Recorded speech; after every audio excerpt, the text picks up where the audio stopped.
welcome to an episode of Dave Trippin, and this time is a great question and answer video because now I'm getting back on top of these emails, and like I said in the other video that I posted already today, cut the middleman out if you want to, unless it's like a particularly personal question that you have that you'd like the information that you might share or discuss in it kept, private, and you want to email me directly. You're welcome to just message me in the comments, and then I'll make a video dedicated to that question at whatever time. I was just thinking about why I didn't do that. It was kind of silly because it's more direct. It's easier for both people. So here we go. We're jumping in into the email. I'm going to do my best to answer this. I think this is like a classic question that gets asked here. So it says, "Hey Dave, thanks for making the videos. Could you make a video about how you've been treated in Japan as a foreigner so far?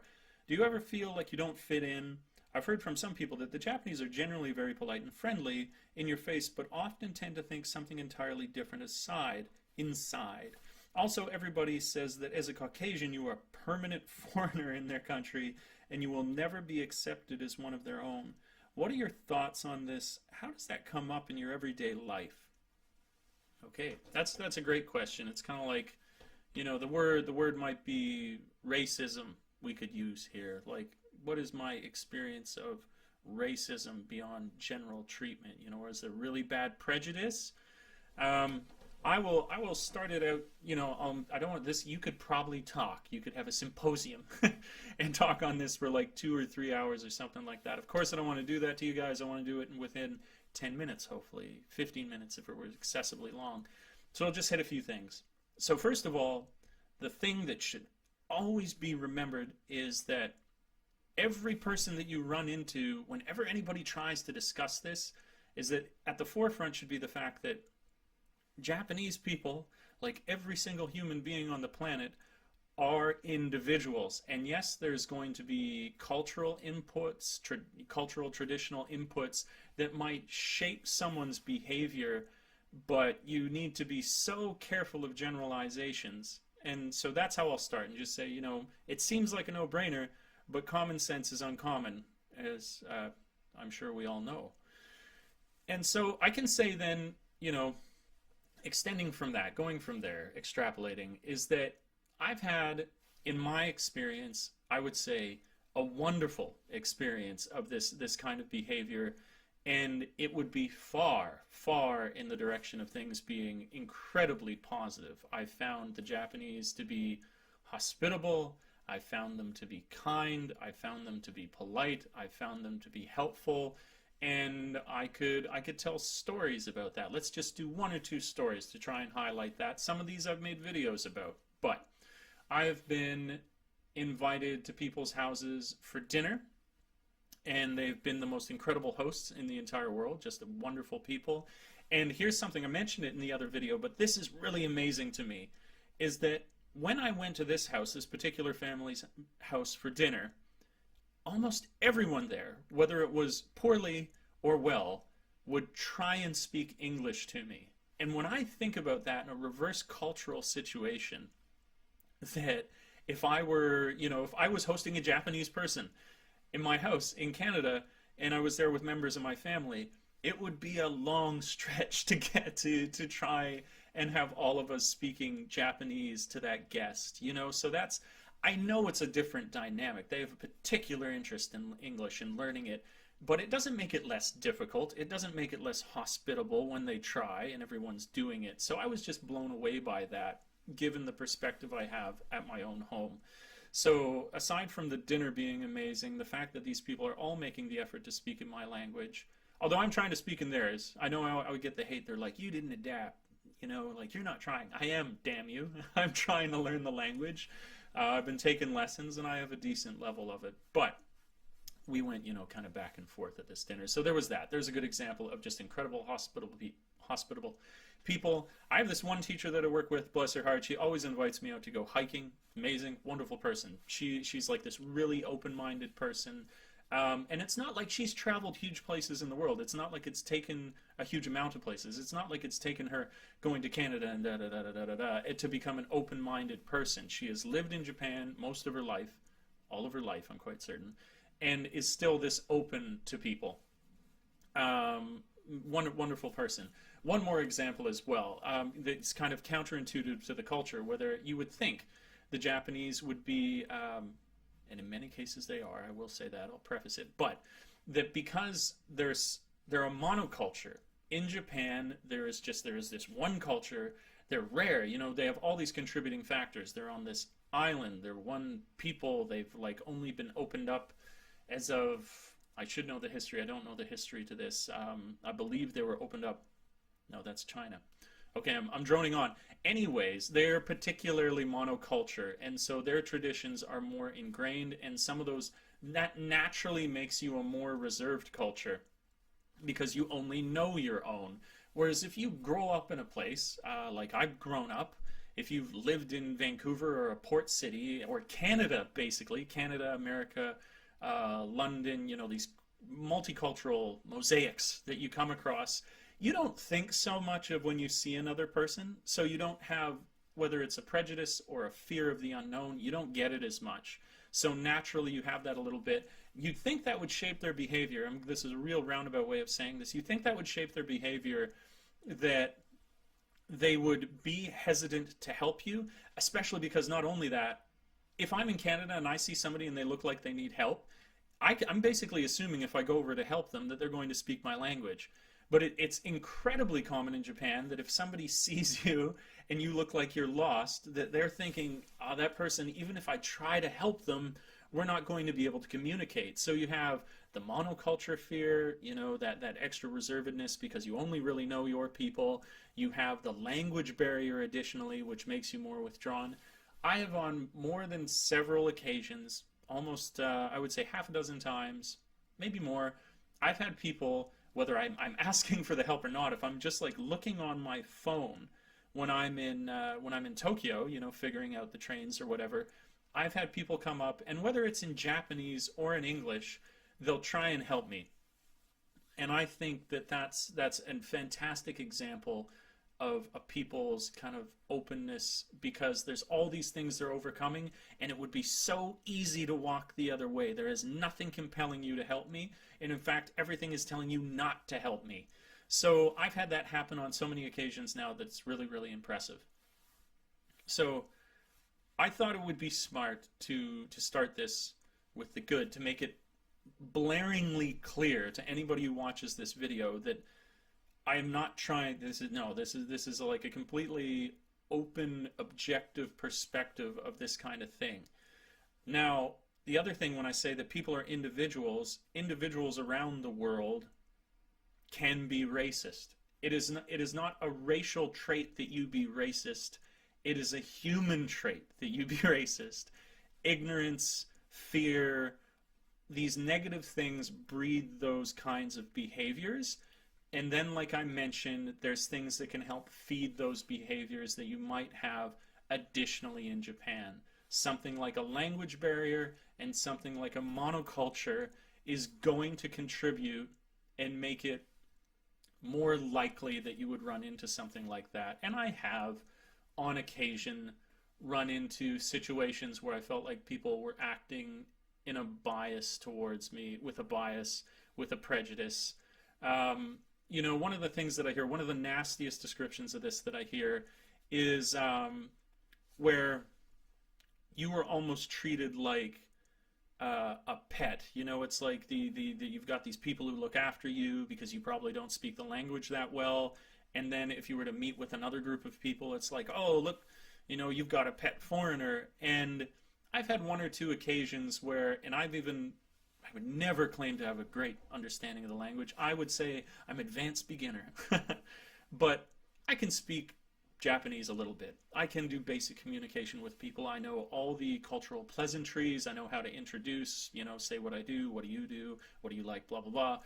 And I've been in a few situations where I've tried to speak to people. Well, say I've come up, trying to describe this accurately, I've gone up into a social situation with one of the teachers that I work with at school, like when we all went on this snowboarding trip, and they say, oh, this is Dave, and this is me echoing, I swear, you're going to find this all over YouTube, this kind of treatment where she says, this is Dave, he teaches with us, and I go and introduce myself, and I ask them how they're doing, and they will not speak to me.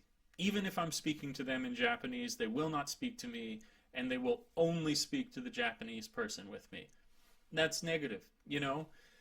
Um, and this is, I want to make more the point than to tell individual horror stories of it. And that, like, I mean, if that's what you have to put up with at the most, that's nothing really. It's not like somebody spitting on you or somebody getting in your face, you know, and basically being ignored. There's crueler things you could do, but that's something that's happened to me. There's other things that happen to me. I don't want to make it, again, like I'm so fond of saying, sunshine and rainbows. It's not all that, and there's things contributing to that, but I would say, unless you do things to provoke a bias, generally you're going to see far more on the positive end of the spectrum, you know? Maybe I'll, you know, again, just, you know, being sure to show that I'm expressing only my opinion. I live in the countryside. I have this lifestyle where I've kept my social group a little smaller, and so I maybe haven't had the opportunity to expose myself to that many negative things as well. You know, to be fair, you know, maybe that's why.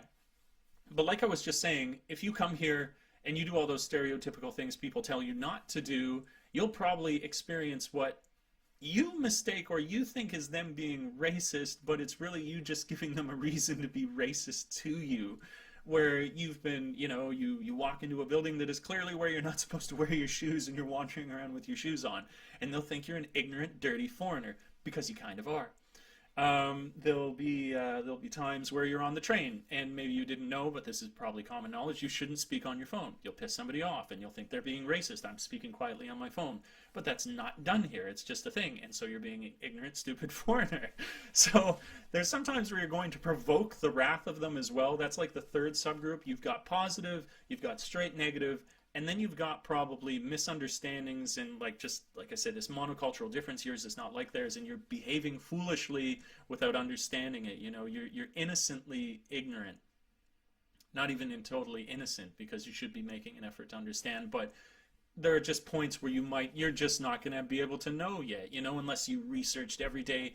You will make mistakes. You will make cultural mistakes, you know, and people should be allowed to. That's being human too. If you're open and you're trying to engage with the society, then that's something that can pass by quickly.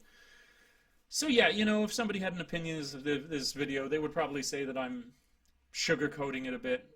But all I'm doing is speaking to my experience, which has been predominantly very, very, very positive. Overwhelmingly, I'm going to say, overwhelmingly positive in regards to prejudice, bias, or racism as a result of the color of my skin or whatever else, you know, behaviors that I've had, you know. So I think it's really good. I think it's really good, and I have yet to meet someone too, you know, that everybody's got kind of their own little stories that they might tell you, but I haven't even met somebody yet who said, you know, my experience has been wholly negative in terms of, you know, culture shock and people treating me poorly because I'm not from here. There was one other thing that was said in this email that I wanted to touch on before I wrap up here, because like I said, I don't want this to be too long. It says, also, everybody says that as a Caucasian you are a permanent foreigner in their country and will be never accepted as one of their own. What are your thoughts on this? Okay, if you are Caucasian and you aren't Japanese, even if you speak the language perfectly, understand the culture perfectly, if you were not born and raised here, I want to be careful about this. I don't think that you are ever, you were always a foreigner. Actually, no, I don't care if this video is rambling a little bit. It's just people should stop thinking so much about being a cultural group. Think about being yourself. And also that comes down to the individuals thing I was saying again, where to some Japanese, you will be Japanese. If you could speak the language perfectly, and if you've lived here for however many years, you understand the culture perfectly, yes, there's going to be tons of Japanese who do think of you that way. They would think, you know, aside from the color of your skin, the position of your eyes, they would think of you as being very Japanese. The guy I lived with, his name's Chopper. He was here for 3 years. The guy speaks 4 languages. Japanese is one of them. At the same he taught at 5 schools every year here. He was like a little mini celebrity in the town. Maybe he wasn't considered Japanese, but he was totally embraced by the town. I couldn't go out with the guy without people speaking to him and saying hello and really liking him and him speaking in their language. And then some people won't, they just won't. But there's an illusion of this like single stroke that you can put on anything. You cannot do that as long as the world is made up of individuals. You cannot say that in their country you will be never accepted as one of their own. Well, according to who? According to this one or that one? There's 130 million people in Japan, each one of them an own representation of the divine, their own individual soul, spirit, whatever you want to call it. And so that kind of blanket statement, it cannot be blanketed. It's paradoxically both true and false. So that's what I want to say to that. And then, hit it out of the park here with the cliche, like good living, being a smart, intelligent individual. Don't seek to be a cultural group, seek to be yourself. That's why, I don't identify as being Canadian. Yeah, there's some things that I agree with in a Canadian system. I think Canadian systems do things well. I think that Japanese systems do things well. I think British systems, I think Indian systems, I think American systems. Every single system and culture has good and negative aspects about it, and we should use them equally. That's such a silly notion that you are this one thing. You are more and less than that. As much as some people in Japan might take you as kind of the poster child for it. As far as so many people are concerned in Japan, I'm American.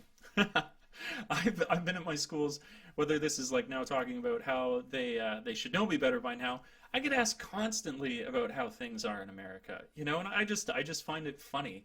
And then a moment later they'll go, "Oh, you're not American. Sorry about that," or they won't. Or I'll just play along and I'll be like, "Oh, it's like this in America. We do this and this and this," which is funny. I like America. I like visiting there. But that's a big thing that I have. That's one thing I'll go on even more. Last thing before I end the video talking about this. Nationalism is the most popular tool of governments to manipulate their populations. My degree is in history, and I can make a separate video for this of how people are manipulated because they desire to be part of this, to be accepted by this social group, and then that's leveraged. That's leveraged against you to be a part of something because we're so afraid of being alone. But that's it. That's my little rant. I think I'm gonna be sensational on this. I'm gonna call this racism in Japan. I'm gonna call it that. I bet it gets views. All right. So yep. Comment, subscribe, like, all that. And thanks for tripping with Dave. Until we meet again. Peace.